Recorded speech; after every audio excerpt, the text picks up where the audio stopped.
hope nobody disturbs me.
Isn't that Charlotte?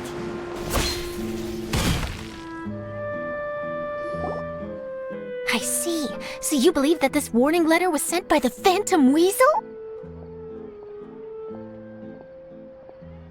Absolutely, I've said it before and I'll say it again. The Phantom Weasel never acts as you expect. He must have faked his own death 10 years ago using a body double. Now that he's back, I'm sure the guards who worked on his case back in the day are in for a headache, but however this turns out in the end, the one thing it won't be is boring. Couldn't agree more. As a journalist, I'm gonna get a lot of mileage out of this one. Thank you, sir, for your time. Now, whom should I interview next? Huh? Hey! What a coincidence! Fancy meeting you here. Perfect timing. So, the Phantom Weasel's latest warning letter. What are your thoughts? Yeah, this is the first time we're hearing of this one. Could you clue us in? Huh? Oh, sorry. Yes, this case is from a decade ago. I guess you wouldn't know about it. Well, not to worry. You're in good hands because I'm a professional. The story goes like this. 10 or so years ago, a phantom thief became active in the court of Fontaine. Known only as the Weasel, nobody knew his true identity, and the authorities never managed to catch him.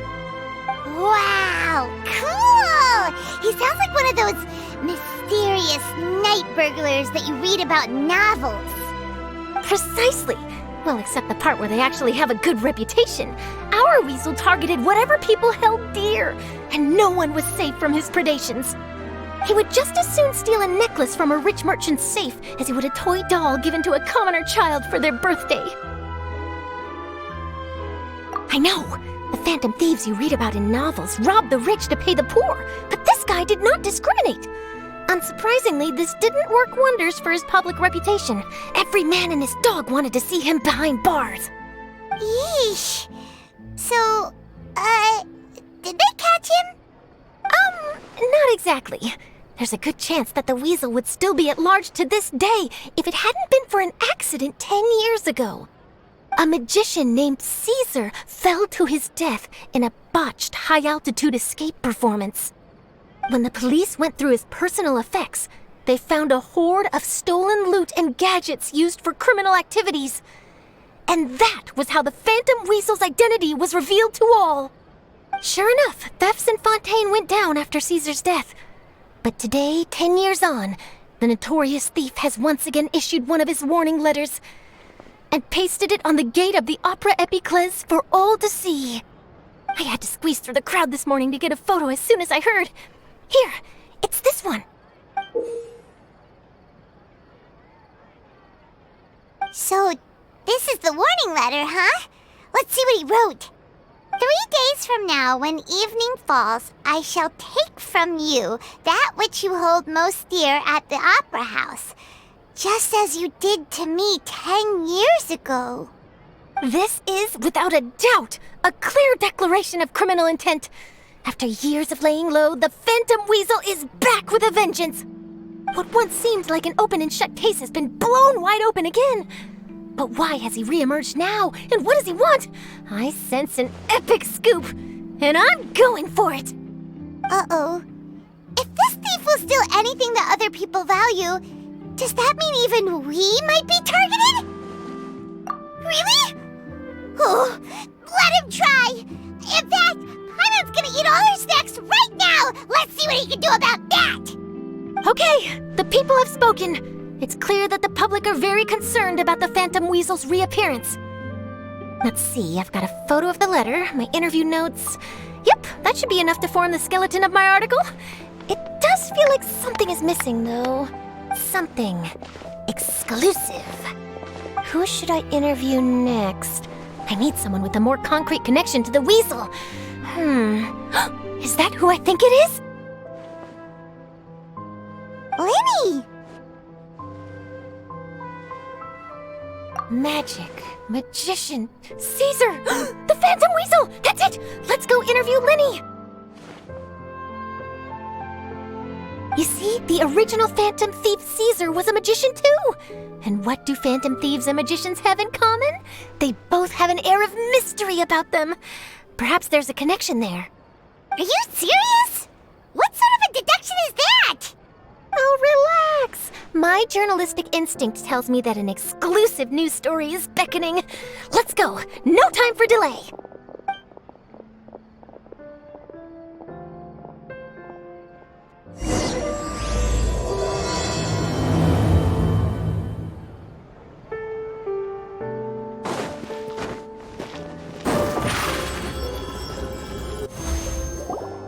Wow, Mr. Magician!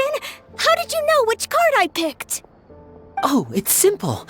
Come closer and I'll let you in on my secret. Magicians have a special skill called telepathy, which means we can read other people's minds. Really? Then, what am I thinking now? Well, first you need to relax, because I can see that you're clenching your fist in your mind, as if to say, no, I mustn't let him guess it. Aww. And now you're getting a little flustered. You're trying to find a way to empty your mind, to think of nothing at all. But the more you try to hide a secret, the easier it'll come out. You snuck out from home today, didn't you? You told your family a little lie so you could come out and play. Now, that's not a good habit. You can tell? Oh boy, you really can read my mind. Of course. Oh, and that's the end of my performance. You should really be heading home. Remember to apologize to your family, all right? They must be worried about you. All right, got it. Bye, Mr. Magician.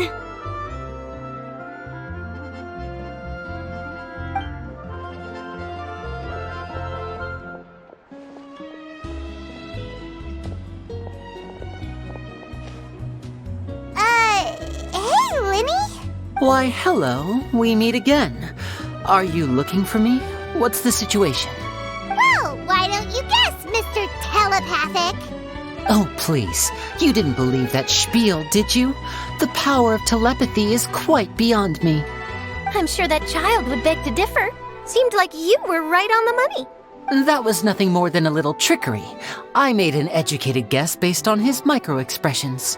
That, plus the fact that he was the only kid here without his parents, and he looked as guilty as sin. He made it easy for me. You guys, on the other hand... Let me guess. Don't tell me you're here for the Phantom Weasel, are you? Wow, got it in one! Is this more of your trickery at work? Wait, really? No trickery this time. It was pure luck. His warning letter's been the talk of the town, so I figured that maybe you were asking around about that. Bingo! I plan on writing a column reporting on the latest news about the Phantom Weasel. So, Lyney, what are your thoughts on this infamous thief's reappearance? To be honest, it makes me angry. Angry? Why? You read his letter, right? The Phantom Weasel claims he's planning something in 3 nights' time at the Opera House. That's the night I'll be performing there. Huh. What are the chances? Wait a minute, you don't think he's after you, do you? Well, if he is, then his warning is clearly a direct challenge to me personally. And if he's not, then it's still going to be a huge headache for me. The mere mention of the weasel's name is enough to scare people off. So once the contents of that letter get out, barely anyone will be showing up to watch my show. But I've been preparing for this for a long time. I'm not about to let him ruin my big day. This leaves me with only one choice. I have to expose the Phantom Weasel's identity before the show begins. Really? So what you're saying is, we might get to see a live duel between a famous magician and an infamous thief? Wow, this has exclusive written all over it. To be honest, I'm not sure if I'll emerge the victor. The Phantom Weasel is a notorious crook, infamous for his inscrutable methods. You're being far too modest, Lyney. I think your magic tricks are even more inscrutable than those of a thief. Thanks for the compliment, though I have to say, I don't care much for the comparison. A lot of people liken magicians to thieves because we both have the ability to make things disappear without the person noticing. But there's an important difference that these people overlook. Allow me to demonstrate with a quick magic trick. Here, I have a flower, just an ordinary flower that was picked not long ago. Watch it carefully now. 3, 2, 1. It's gone! That's the question. Where did it go? Therein lies the difference between us. Thieves make precious things disappear, but only magicians make them reappear. If I could now invite you all to check your clothes, there might be a surprise in there somewhere. A surprise? Let me see!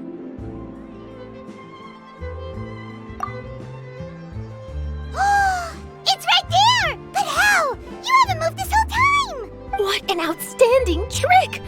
Sorry, Lyney, it seems that my previous praise was woefully inadequate. Clearly, magic is the superior art form to theft. Don't worry, I didn't take offense. I just wanted to take the opportunity to perhaps change some of the preconceived notions you might have about magicians. Since Caesar's death, a lot of people associate magicians with criminality. It can be quite frustrating. I can imagine. Coming back to your trick just now, might I presume that you are well versed in floral symbolism? For example, magicians often use rainbow roses in their flower-related performances to represent passion and romantic encounters. But you used a Lumidu spell, which, if I'm not mistaken, allude to separations. I'm curious to know if there was any deeper meaning behind this choice? Impressive knowledge. It's no wonder you're such a successful journalist. But I'm afraid I don't know the first thing about floral symbolism. I'm just in the habit of using Lumidu spells in my magic. It sounds like something I should look into, though. I'll buy myself a copy of Fontaine's Floral Language Facts when I have some time, but it'll have to wait until this Phantom Weasel business is behind us. Well noted. In that case, this brings us to the end of our interview. I, for one, am looking forward to the final showdown between you and the thief. Please feel free to get in touch to update me on any further developments.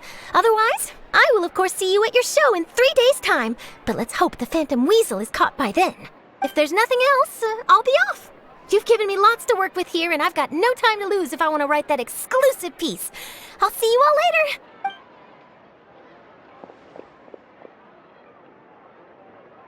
So, Lyney, are you gonna tell us how you did that flower trick now? I'm afraid that's my little secret. Aww. Well, magicians are entitled to their secrets.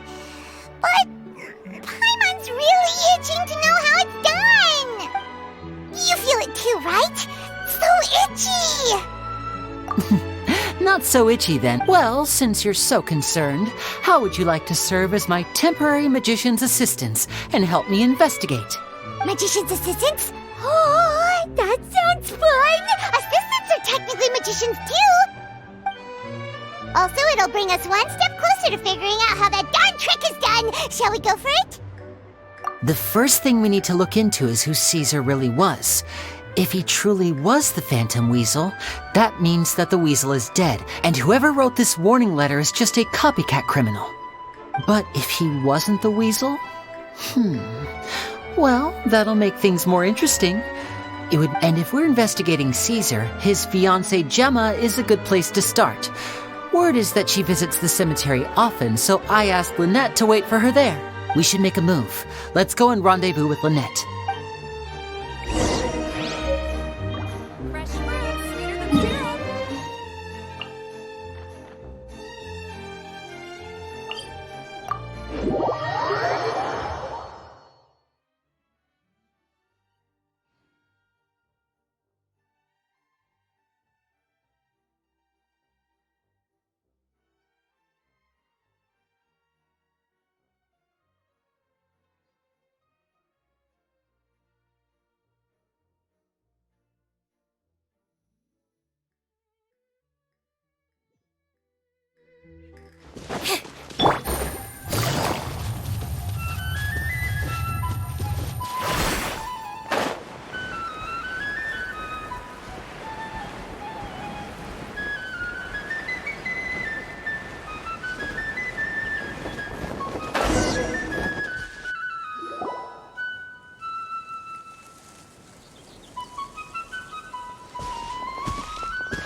You took your time.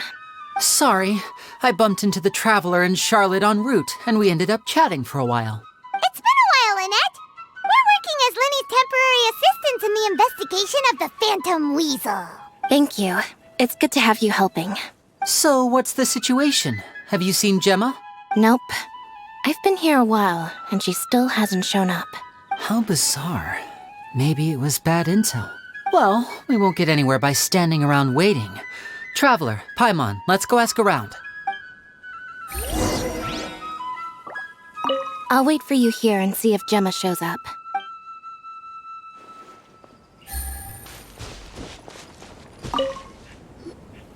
Excuse me, good sir. Do you by any chance know a Gemma? Gemma? You mean Caesar's fiancée? Sure I do. What's this about? I'm just trying to get a hold of her because I need her help with something. I heard she comes here a lot. Yeah, she does. Poor thing. It's no secret why either. She's heartsick. Ever since Caesar passed away, she's been coming here once every week to clean his grave. Often she just sits there in front of his headstone, lost in thought. Sometimes she talks to herself. I asked her what she was doing once. She said she wanted to speak to him again. She knows he's gone and can't hear her from the grave, but she just likes to spend time there, telling her fiancé all about how her life is going. And she's been doing this ever since Caesar passed away? Oh, so 10 years. Wow. Their love must have been really strong. I'll bet. Caesar's reputation fell apart after his identity was revealed, so no one else visits his grave. Gemma's the only one who still thinks about him after all these years.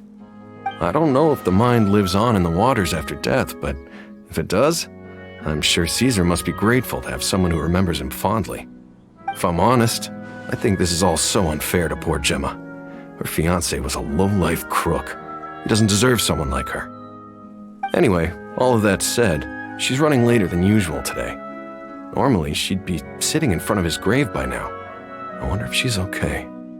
Well, that's everything I know, I'm afraid. You might have more luck asking some other people. All right, well, thanks for sharing all of this with us. We'll keep asking around. You're welcome. I just hope she'll be able to move on one day.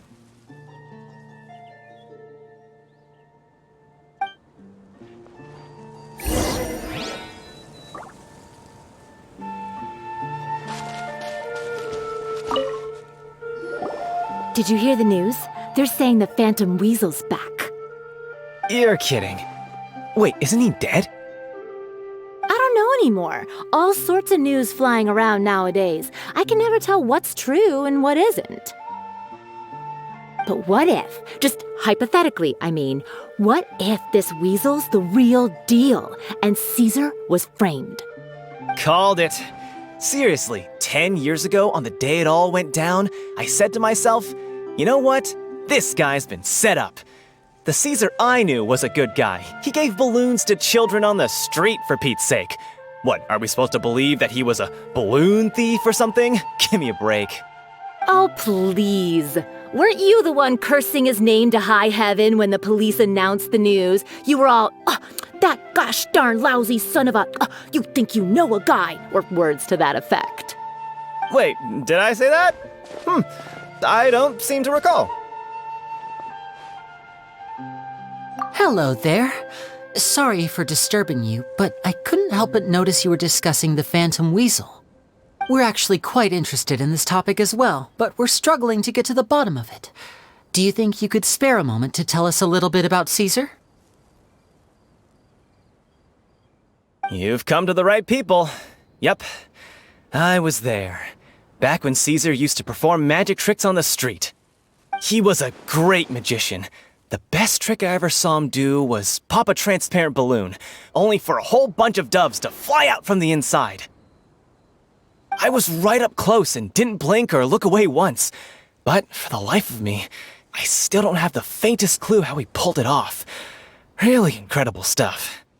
I saw him perform too. He always used to bring some gifts along for the kids who came to watch his show, and he'd hand them out after he was done. Sometimes he even got the kids to write their wishes down, and then he'd make the items on the wish list appear in his next show. He doesn't sound like such a bad guy. But after he died, there were also rumors that he used the wish list to find out what was precious to people, with the intent to steal it later. As I'm sure you know, the Phantom Weasel would steal just about anything from anyone. Whatever the case, now that the Weasel is back, Caesar's become a hot topic once more. I bet Gemma must be pleased. If Caesar's name gets cleared, maybe it'll finally give her some solace after all this time. Oh, speak of the devil. That's her over there. If you've got any more questions about Caesar, she's definitely the one to ask.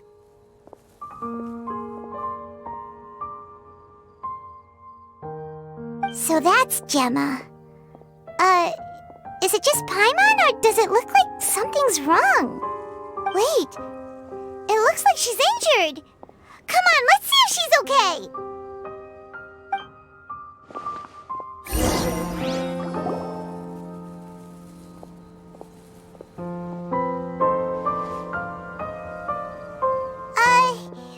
Hi there. You're Gemma, right?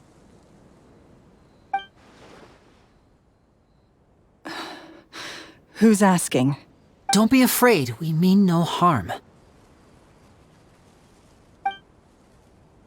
It looks like you're injured. How bad is it? Thanks for your concern, but you didn't answer my question. Who are you, and what do you want with me? My name is Lyney, and this is my sister Lynette.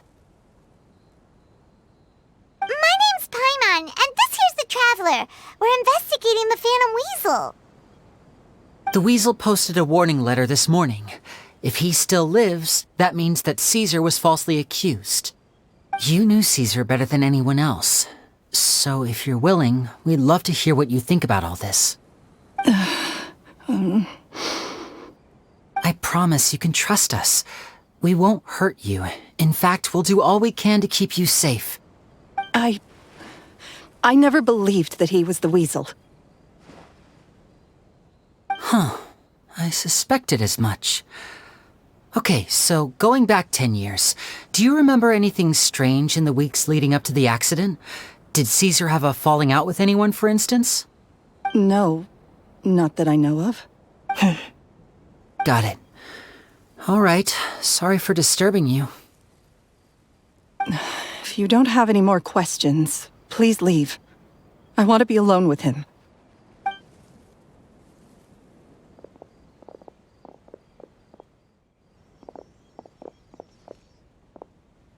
Judging by the look on her face, there's definitely something fishy about her. She's lying. She definitely knows something. That's fair. We're just a bunch of strangers who showed up and started questioning her about things that happened a whole decade ago. It makes sense that she'd be wary around us. In any case, I doubt we'll get any further here, so let's call it a day. Meet me outside Hotel de Boer tomorrow, and then we'll start the next step of our plan.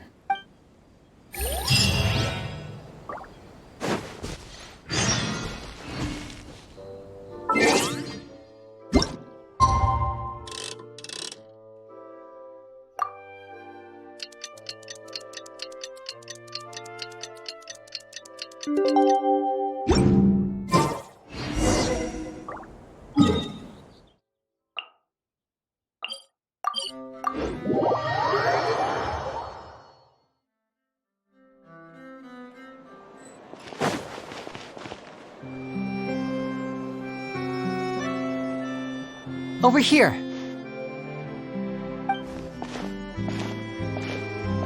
Lynette's not joining us today? I've had her follow Gemma and see if we can make any inroads with her. They should be at a cafe right now. Still, I don't think that Gemma's likely to open up to us. So, we need a contingency plan. Today, we'll be looking into a guy named Lorenzo, Caesar's former pupil and assistant. When Caesar passed away, all the stolen goods discovered in his home were confiscated and returned to their rightful owners. But Lorenzo was the only one privy to all his magic secrets, and he inherited his craft. Before long, Lorenzo was the next big magician in town, his fame surpassing even that of his master, and it made him very wealthy. He's since left the magic scene, though, and these days, he's a wealthy businessman with his fingers in a lot of different pies. I had to pull a lot of strings, but I managed to get him to agree to a couple of drinks with me. Be warned, though, I hear he's got a hair-triggered temper. We'd best be careful.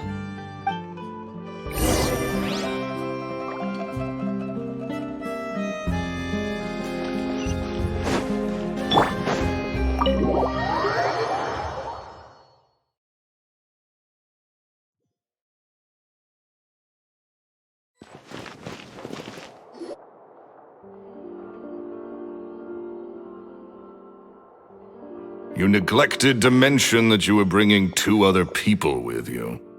My apologies. These 2 are my assistants. When they heard that I was meeting with the former magic maestro himself, they begged and pleaded with me to bring them along. And if it's no trouble, a couple of autographs would really make their day. Oh, forget the pleasantries, just sit.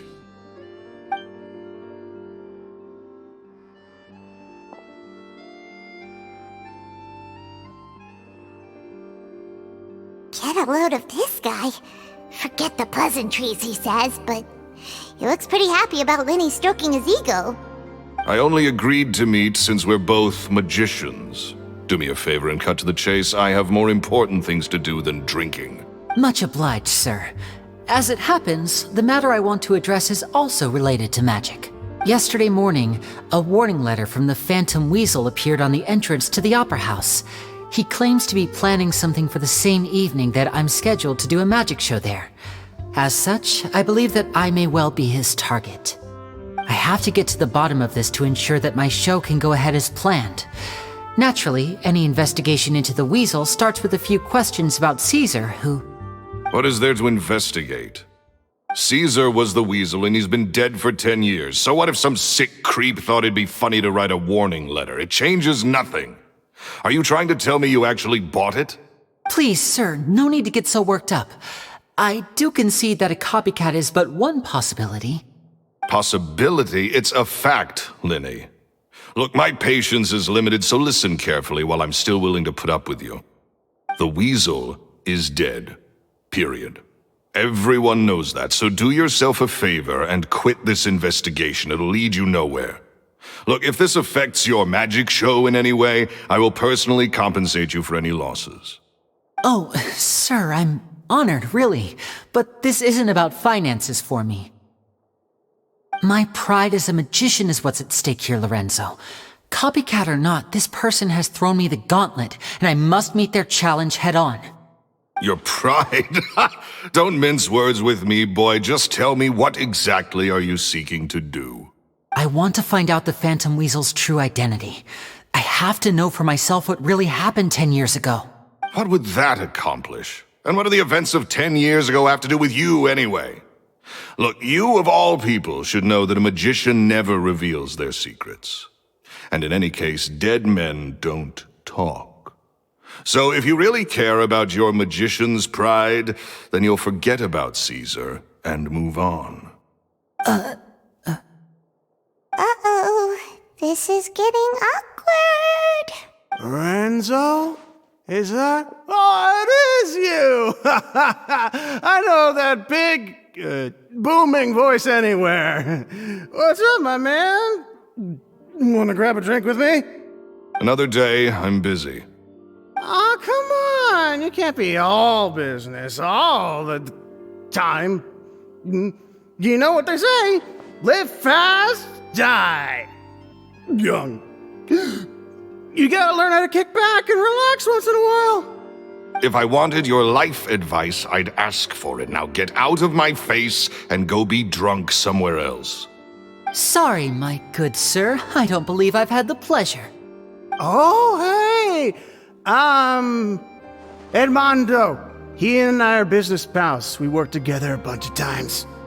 This is your first time meeting him? Oh, he's always like this. Foul-mouthed and hard-nosed. Never heard a kind word out of this guy the whole time I've known him. And he wonders why he can't get a girlfriend, despite being, what, pushing 40, 30, something? Anyway, point is, a lot older than when he first got rejected by the girl he was into.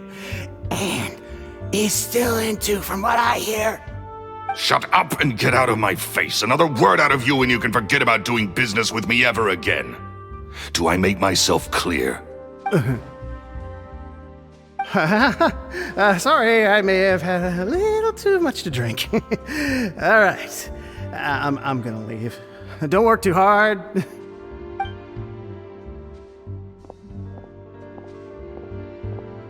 I think it's high time I made a move as well. If you really want to investigate this, Lyney, be my guest. But if nothing good comes of it, don't say I didn't warn you.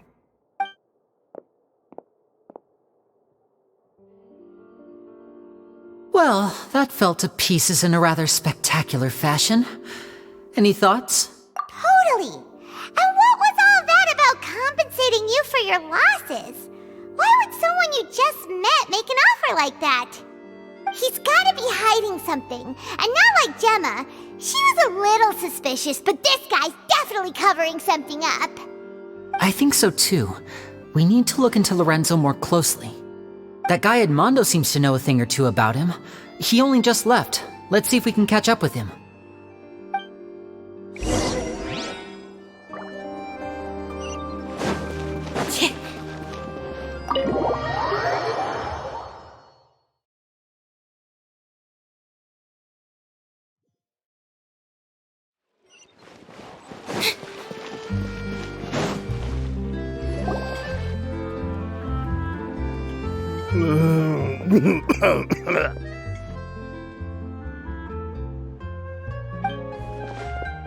You okay there?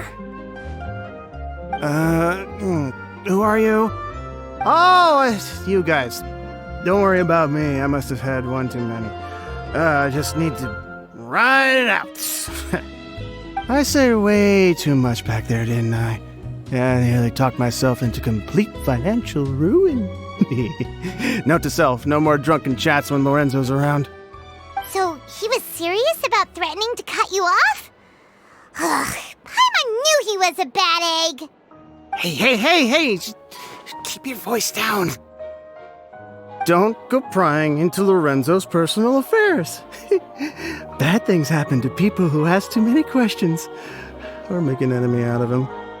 What kind of bad things? Don't even ask. I'm sorry, I'm gonna have to cut this conversation short. I'm not crossing that line again. And take it from me, trouble with Lorenzo is one thing you don't need in your life. You saw him flare up back there. I don't know what you said to him, but clearly it touched a nerve. That's not a good sign. You're too young for this. Don't get in over your head. I'm leaving.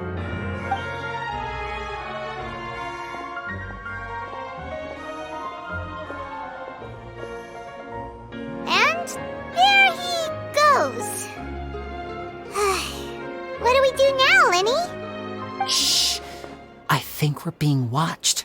Someone was listening in to our whole conversation. Don't say anything and don't look back. Any altercation in the city will attract the guards. We'd better take this elsewhere.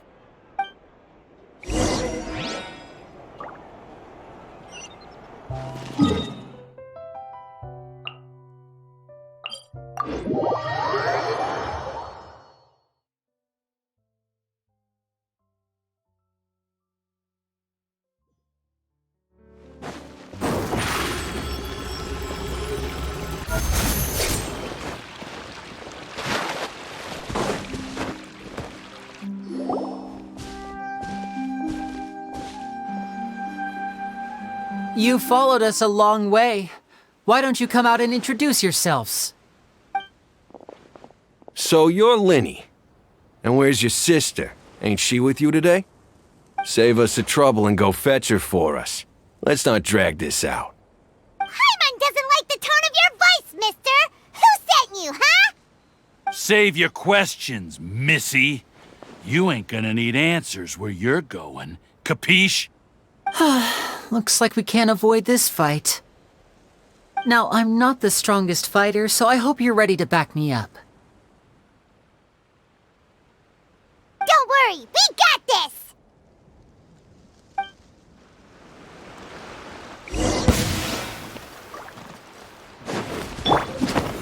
Gather!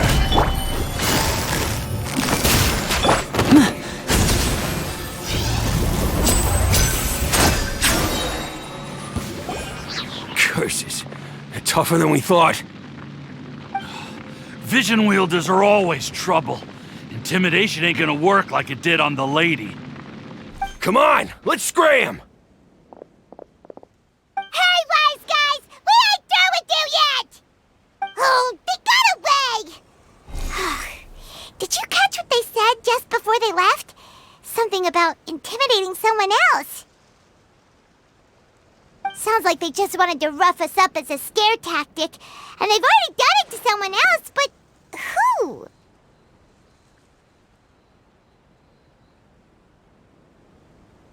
You're right. She was injured when we saw her yesterday, and she acted like she had something to hide. Maybe she was too scared to tell us the truth because those guys had threatened her. Well, if that's the case, she should be more willing to open up to us once she learns that those thugs won't be bothering her anymore. Let's head back to the cafe and see if we can get any information from her.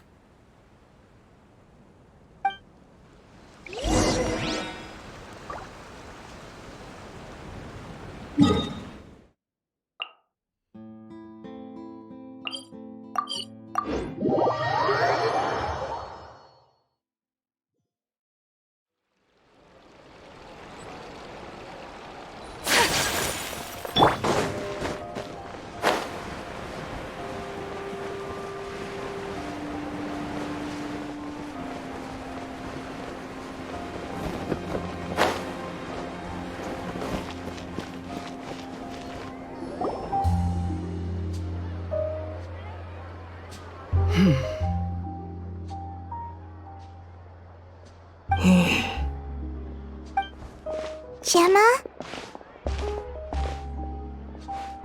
You again. What is it this time? We just ran into the men who've been threatening you, and we gave them a taste of their own medicine. So, you can relax now. We're here to protect you. What? Why? I didn't tell you anything. Why would they come after you? Sounds like they're no strangers to you. That's putting it mildly. I know them all too well, and I hate them with every fiber of my being.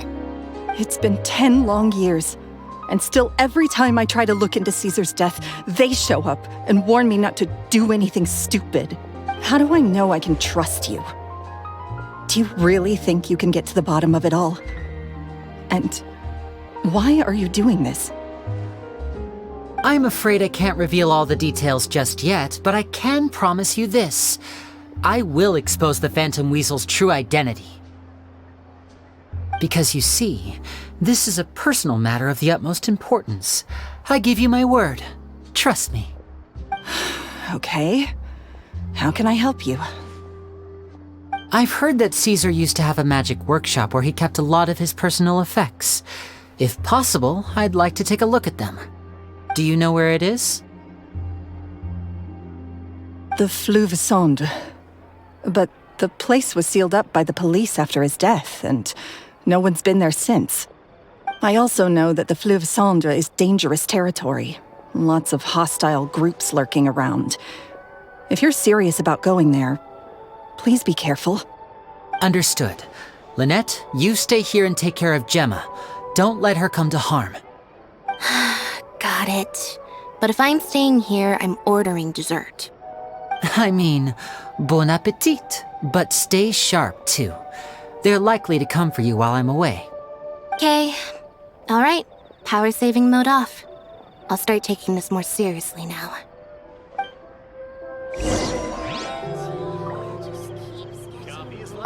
With me here, nothing will happen.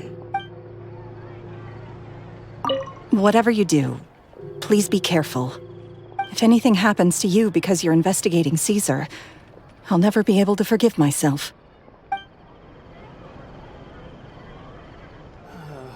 Looks like no more free coffee for me. This coffee smells as good.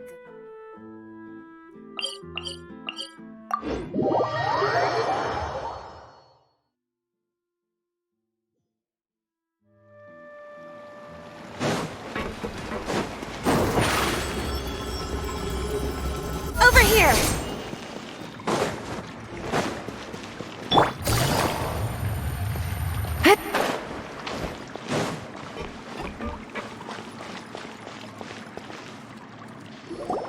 If Gemma gave us the right location, then the workshop should be right nearby.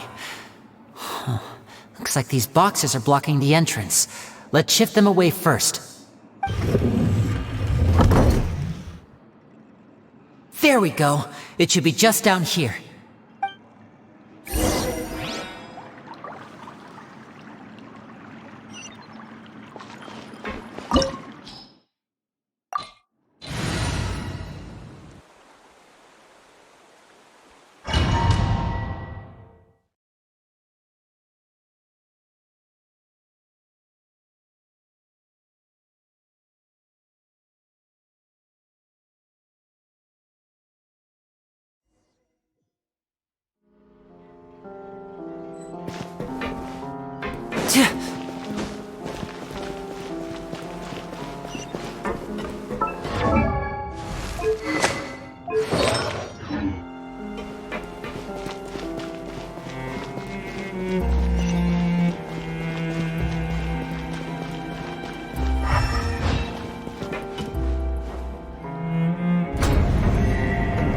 So this was Caesar's workshop. Nothing suspicious here, just normal magic props. Let's head in further. What was that? Oh, is this one of Caesar's gadgets? Guess we must have triggered some sort of device.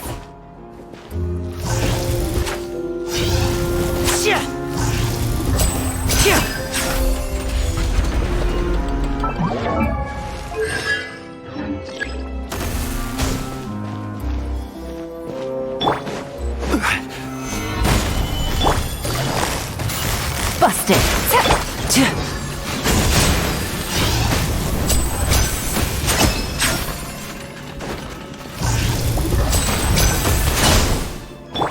Take flight!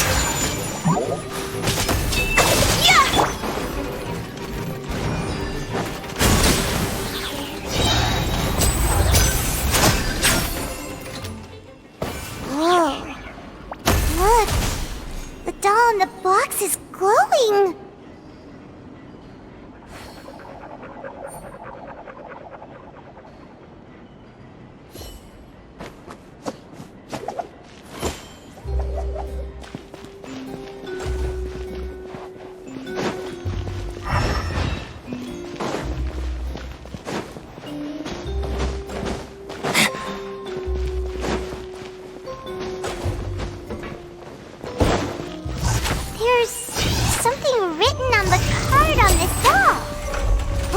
closer look.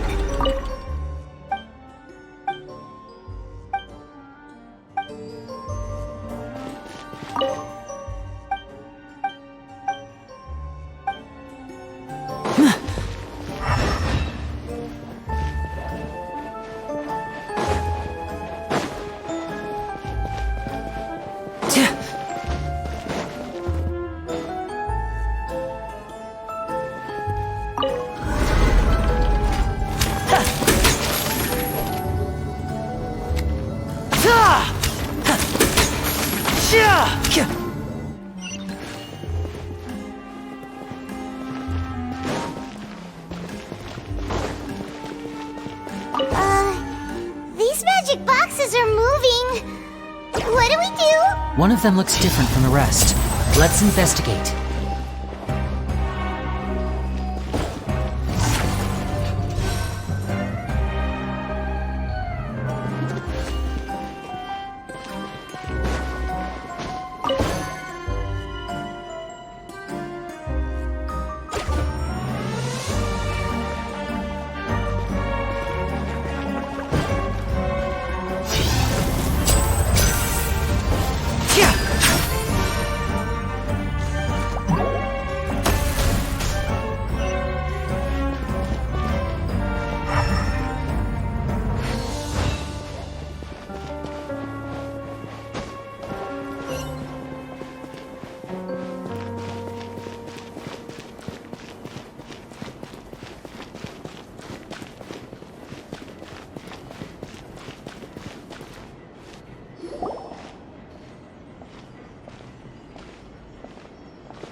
That's weird. Have we reached the end already? There's nothing here. Maybe this was a wasted trip. This place seems a little too ordinary for a magician's workshop. There's a distinct lack of mystery. We've triggered quite a few devices on the way here. I'm starting to wonder whether Caesar built this whole place as one big, elaborate magic contraption. If so, then there must be more to this place than meets the eye. Maybe a hidden room somewhere. Aha! If I just move this book, then hopefully... A secret passageway! How did you know? I'm a magician too, and apparently great minds really do think alike.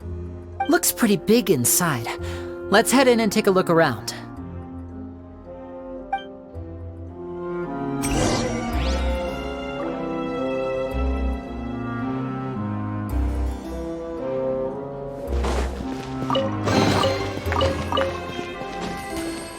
Hip!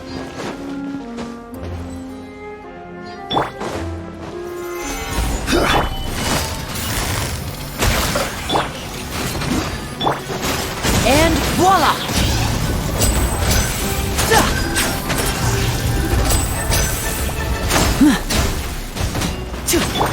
My apologies.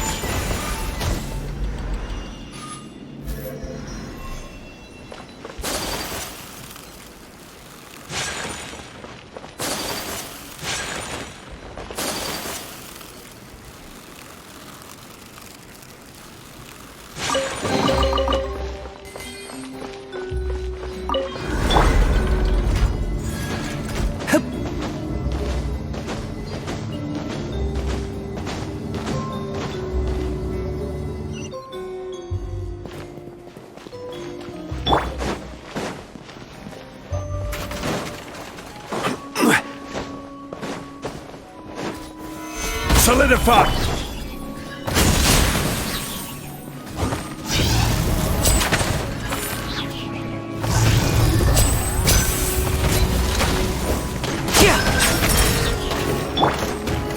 Stabilize!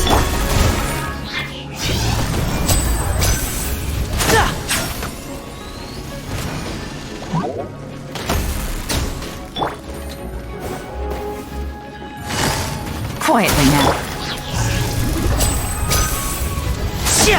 Step right up.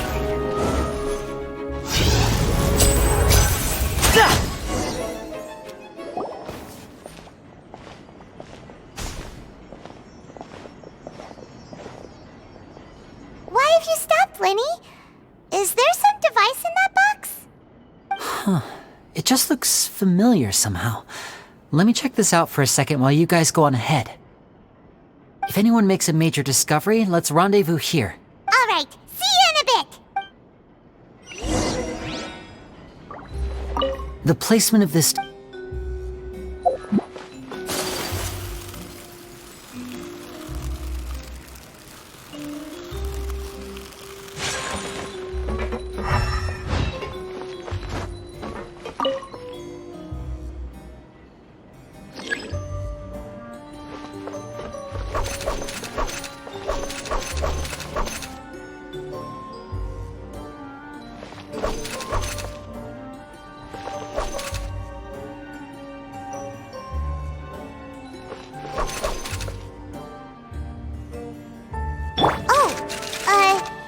Seems like we can't step on the same tile twice. Guess we've got to finish it in one run, huh?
Wow! There's a hidden room here! Let's see! Oh, this bookcase is full of Caesar's own notes! He wrote a lot about the principles of magic. Whew. Much too advanced for Paimon. This book's thick as a brick! Let's take a peek inside it, shall we?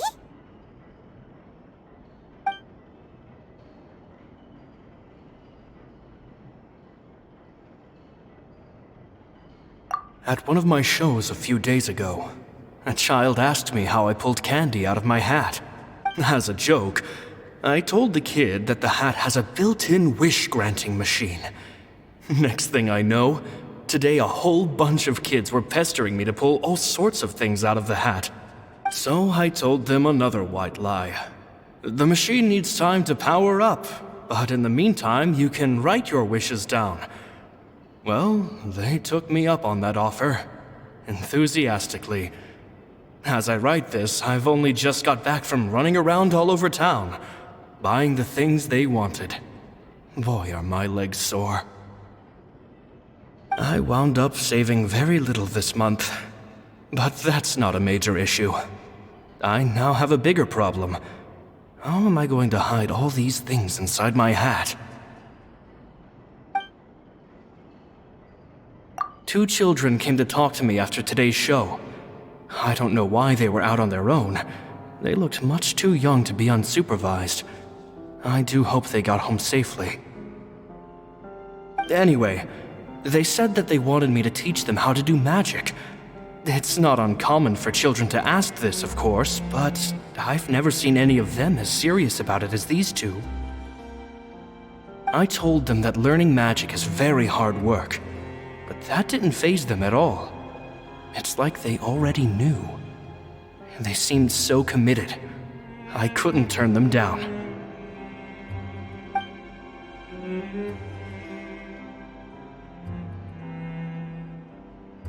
It seems like something's bothering Lorenzo lately, but he won't open up to me about it. Surely he's not upset that I agreed to teach those two children. I'll have to talk him around. I have a good feeling about those kids. They're naturally talented, and it seems like they're not new to the world of magic. They have all sorts of fantastic ideas. All I'm really doing is helping them develop a more professional standard training plan. They wanted to call me Master, but I told them they absolutely mustn't. Any magician worth their salt could have taught them what I have. They're the geniuses here. Compared to them, I don't deserve to be called any sort of master. With time, I have no doubt that they could become far greater magicians than I. My only concern is why they're so mature for their age. I fear they've had to grow up too fast. I don't dare to imagine what they must have been through. Gemma thinks so too. She doesn't like being around them. Says that their eyes are too piercing. They don't bother me, but then again, I've never been the sharpest tool in the shed.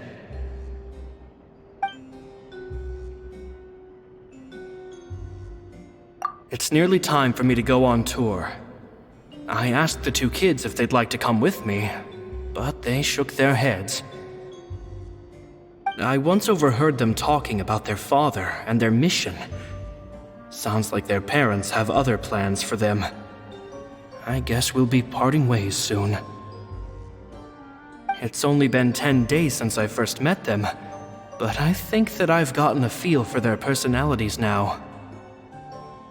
They're very tough, but also very cautious, and they trust no one but each other.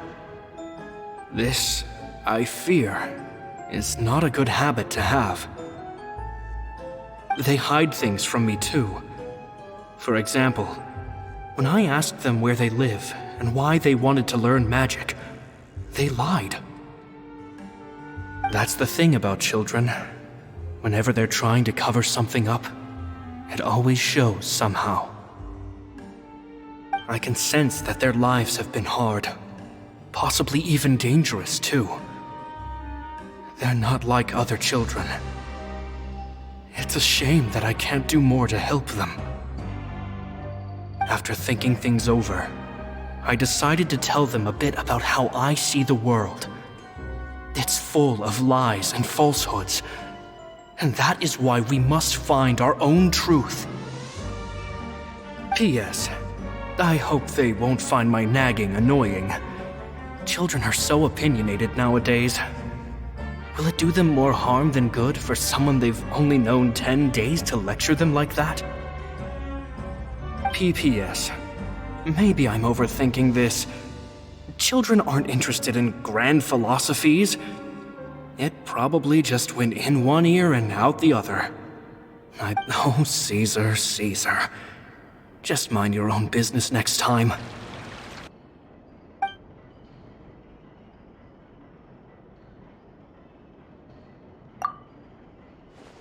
Two magic geniuses with a father and a mission, huh? Sounds a lot like he was writing about Lyney and Lynette, don't you think? So did they meet Caesar when they were kids? Let's go ask Lyney!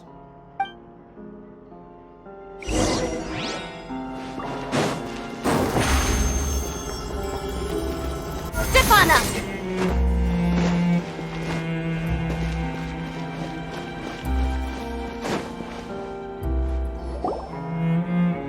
Lyney!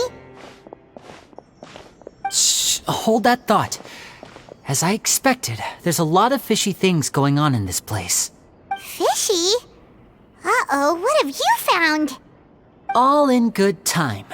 Before we go over our new leads, I want to tell you how a high-altitude escape is performed. First, the magician slots themselves into a magic box in full view of the audience. The box is then suspended high in the air, and a short while later, the base automatically opens.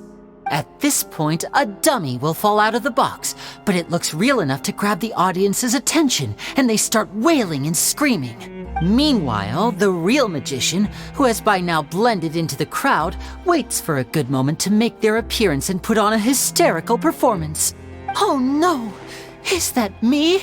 Did I just fall to my death? Very vivid description. Paimon can really picture it. And then what? The audience's gaze then turns to the magician, and by the time they realize what's happened, the dummy has vanished, as if everything that just happened was some sort of shared illusion. Of course, that's just how I think the process should work, theoretically speaking. The inventor of this trick never performed it successfully. When the box opened, Caesar was the one who fell out, and not the dummy. He fell right to the ground from the highest point of the opera house. No one could hope to survive that fall, not without a vision at least. And no one else has ever attempted this trick since. My understanding of how it works is just based on what I could gather from his notes and the relevant gadgets here in his workshop. So Caesar's famous high-altitude escape has never been done, huh? Paimon was about to say how cool it would have been to see it in person, but if it's that dangerous, it's probably for the best that no one else tries to do it. Wait a second. So if a dummy's supposed to drop out of the box, then where does the real magician go?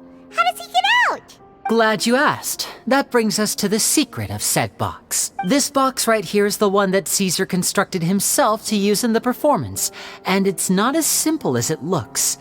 Inside, there's a device that only the magician himself would know about. Once the magician's inside and the box is lifted up into the air, the audience's view of the box is fixed at a certain angle. From where they're standing, they have a clear view of the front, sides, and bottom, but the back and the top are now no longer visible. At this point, the magician presses a button inside the box, opening a secret door out of view. He then escapes through this trap door onto the opera house roof, waits for the dummy to fall and distract the audience, and quietly returns to ground level. That's way simpler than Paimon imagined. Even Paimon could probably do it.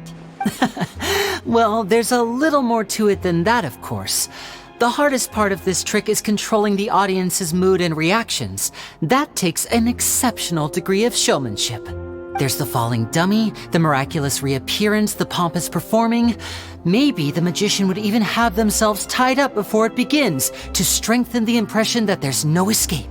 Many days and nights of careful research and painstaking practice would have gone into this, all culminating in a performance just a few minutes long, but one that still manages to transform the shock and grief of a tragic accident to the joy and laughter of a mesmerizing magic trick. Caesar was a highly accomplished magician, but unfortunately, even he didn't manage to pull it off. So, how did it go so wrong? You said you found some fishy stuff here. Have you figured out what really happened? I can make a pretty good guess. I looked into the case files. The magic box Caesar was using at the time of his death had the secret button I mentioned positioned on the right-hand side. And sure enough, he always used his right hand as his dominant hand in public. Okay. Nothing suspicious there. But here's the strange thing. Most of the devices in this workshop have the mechanism on the left-hand side, including this box right here, which leads me to believe that Caesar was in fact left-handed. Because a magician can't afford to have their most basic habits stand out too much. People naturally focus their attention on the most important details of the task or situation at hand. But a magician needs to be able to redirect an audience's attention at will so as to avoid arousing their suspicion. The essence of magic is getting people to believe a lie. If even the truth raises eyebrows, the falsehoods become all the more difficult to mask. And so, Caesar trained himself to use his right hand to align with his audience's expectations. Great magic always requires sacrifices. But in his most stressful and nerve-wracking moments, and when no one was watching, reflex would kick in and he'd use his left hand. That's why he set his gadgets with the mechanism on his left. Exactly. I think that's likely what happened. Caesar would have been under a lot of time pressure during the escape. He'd have had mere seconds to open the hidden compartment, retrieve the dummy, then open the secret door and make a swift escape. But I'm sure he was confident. He would have rehearsed countless times to the point where it was second nature. He'd barely need to think about what he was doing because muscle memory would guide him through. So he opened the compartment, took out the dummy, checked everything was in order, and then went to leave. With his left hand, he reached for the button, and suddenly, his heart skipped a beat. It wasn't there. Much like when you reach for your keys but find your pocket empty, his mind needed a moment to process what was going on. Instinctively, his left hand would keep feeling around for the missing button, maybe for another second or two, until the bottom of the box gave way. With the stakes being as high as they were, just a 2-second delay cost him everything. The authorities would find nothing suspicious and conclude that his death was due to his own error. When in reality, someone switched the boxes, and they did it to murder him. But how would they be able to make the switch without being noticed? That would be difficult to pull off, no? It would have to have been someone who knew that he was left-handed and who could move his props around without arousing suspicion. Someone who was always by his side. Isn't that right, Lorenzo? You just couldn't let sleeping dogs lie, could you? There's not a lot of people who'd go to all this trouble for some magician who died 10 years ago. I didn't want to have to do this, you know. Silencing you the hard way just creates more problems for me to deal with. But I gave you your chance. I hoped you'd do what's good for you and back off like the lady, but you disappoint me. You mean Gemma?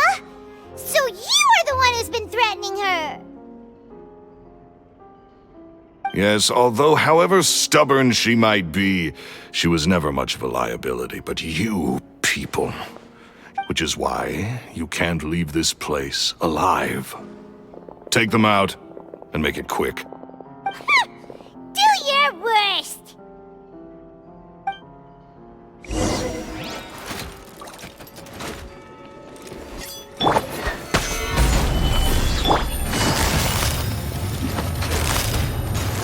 Busted.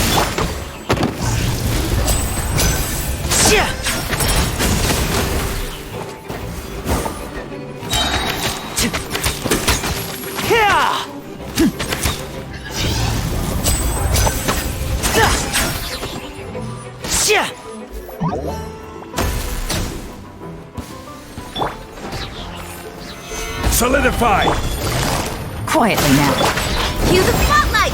Over here! Let's get this show on the road!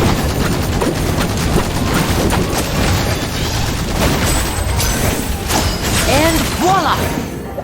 Order guide you. Stabilize. Gotcha. Surprise!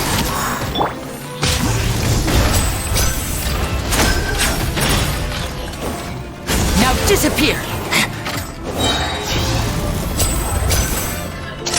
A round of applause!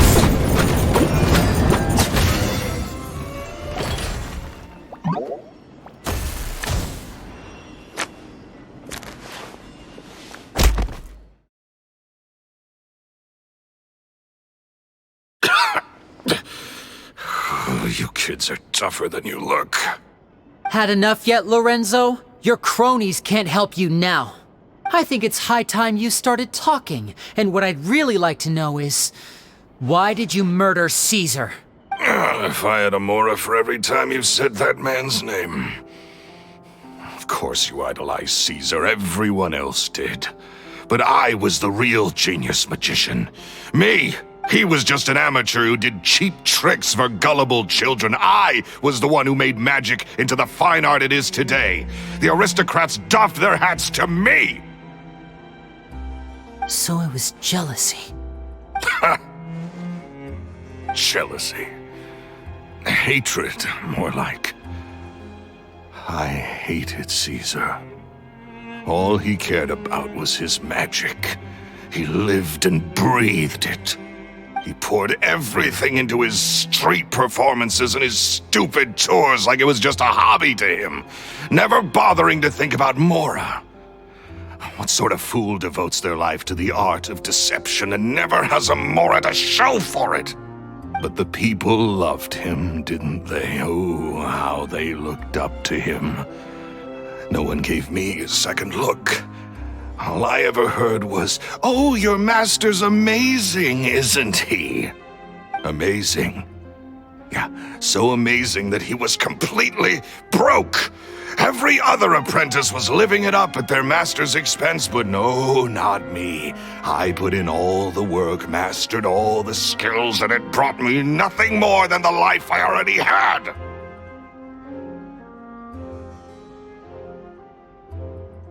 He forbade me from using magic to trick people out of their mora. There was nothing he hated more than that.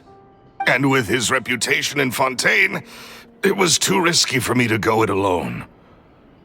As long as he was alive, if I dabbled in my own brand of money-making magic, he would expose me, and it would destroy me. I had to kill him. There was no other way. He had to go. And this was your only motive? It was reason enough. What other motive would I need? Well, I was under the impression that there might have been other factors at play. For instance, maybe you were in love with Gemma, but she was engaged to Caesar. In love with Gemma? Don't be ridiculous. Guess I was wrong about that then. Next question. Are you the Phantom Weasel? I am. Caesar was so strict with me. He insisted that his way was the right way, that the sole purpose of magic was to bring joy to the world. I never bought into any of that. I was more interested in the practical value of magic. Sure enough, it helped me fill my pockets with all kinds of valuable treasures. Oh, yeah! Charlotte told us that the weasel would steal whatever people valued, no matter how much it was worth. That's just how it looked from the outside. What would any thief want with second-rate loot? I've only ever targeted high-value items. I stole cheap things as a way of practicing my craft. It was other people's overactive imaginations that conjured up the preposterous image they then dubbed the Phantom Weasel. So that's the story, huh? Well, I hope you're ready to tell it all over again during your trial. What choice do I have? You're a pack of wolves, and you've got me between your jaws. You've seen what's here, and my last-ditch effort to stop it getting out has failed. What else can I do? So be it. I've enjoyed power and wealth for the last 10 years, the likes of which Caesar could never give me. Very well. In that case, I'll contact the guards. Traveler, Paimon, keep an eye on Lorenzo for me. I'll meet you just outside the workshop when I'm back.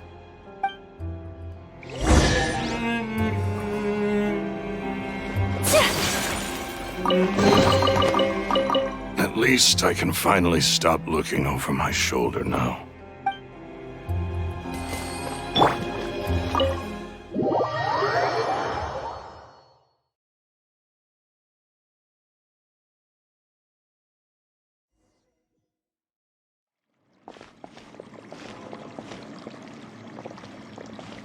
Lyney has told me the whole story.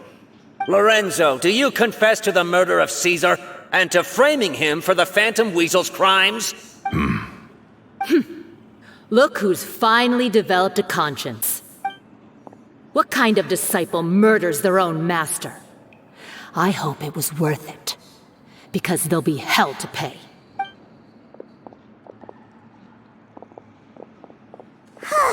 Looks like it's all over. What should we do next, Lyney? Should we start preparing for your show? Let me think. Let's rendezvous with Lynette and Gemma first. With Lorenzo in custody, Gemma will no longer have to fear for her safety. Good point. We should go tell Gemma the good news right away. It'll give her some peace of mind for sure.